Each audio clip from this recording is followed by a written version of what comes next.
Olá! Agora você irá assistir a aula 17. Nesta aula falaremos sobre translações de gráficos de funções reais. Para dar início a essa aula, esclareceremos o que são translações. O significado do verbo transladar está associado à mudança de um local para o outro. No caso do gráfico de funções, a translação está associada à mudança da posição do gráfico em relação ao plano cartesiano.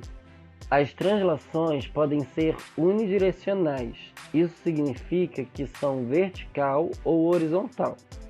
Podem ser também bidirecionais, isso significa que são vertical e horizontal ao mesmo tempo. Vale lembrar que o gráfico da função não sofre uma deformidade com a translação, ele apenas muda de posição em relação ao plano. Vamos ver agora alguns tipos de translações. Vamos iniciar pela translação vertical. Seja f uma função real. O gráfico da função f é transladado verticalmente se somarmos uma constante real c não nula a essa função. Isto é, se tivermos f de x mais c para todo x pertencente ao domínio dessa função. Se c for menor que zero, o gráfico da função translada para baixo c unidades. Se c é maior que zero, o gráfico da função translada para cima c unidades. Observação: se c é igual a zero, teremos a própria função f. Veja, f de x mais c é igual a f de x mais zero, que é igual a f de x.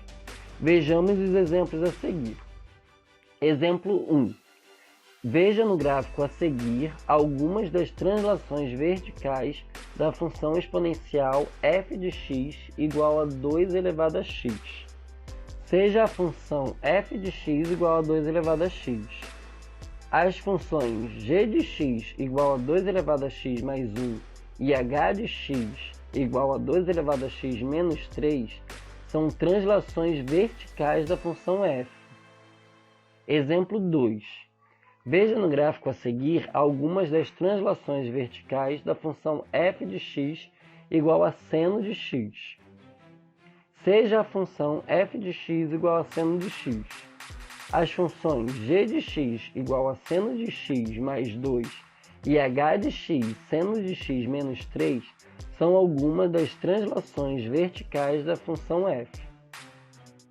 Vejamos agora a translação horizontal. Seja f uma função real.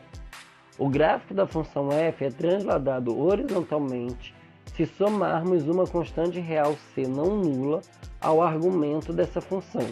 Isto é, se tivermos f de x mais c para todo x pertencente ao domínio dessa função. Se c é menor que zero, o gráfico da função translada para a direita c unidades. Se c é maior que zero, o gráfico da função translada para a esquerda c unidades. Observação: se c é igual a zero, teremos a própria função f. Veja, f de x mais c é igual a f de x mais zero, que é igual a f de x. Vejamos os exemplos a seguir. Exemplo 1.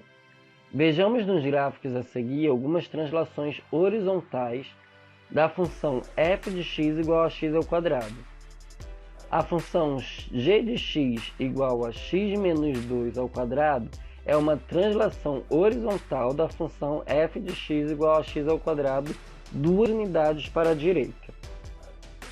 A função h de x igual a x mais 1 ao quadrado é uma translação horizontal da função f de x igual a x ao quadrado 1 unidade para a esquerda.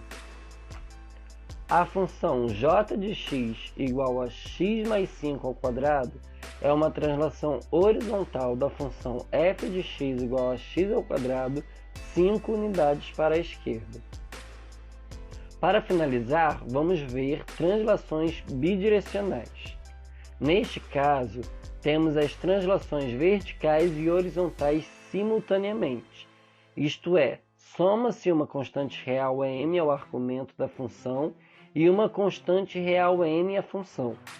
Com isso temos f de x mais n mais n. Vejamos os exemplos a seguir. Exemplo 1. Observe no gráfico a seguir algumas translações bidirecionais da função f de x igual a log de x.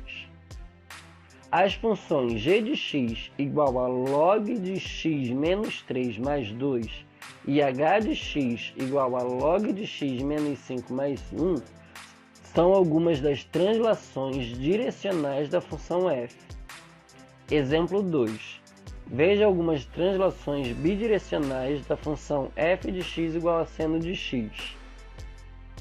As funções g de x igual a seno de x menos π mais 3 e h de x igual a seno de x mais π sobre 2 menos 2 são algumas das translações direcionais de f. É isso, pessoal. Espero que tenham gostado dessa aula e até o próximo vídeo. Não se esqueçam de se inscrever no canal, curtir esse vídeo e ativar o sininho. Não se esqueça também de compartilhar esse vídeo com seus amigos. Até a próxima!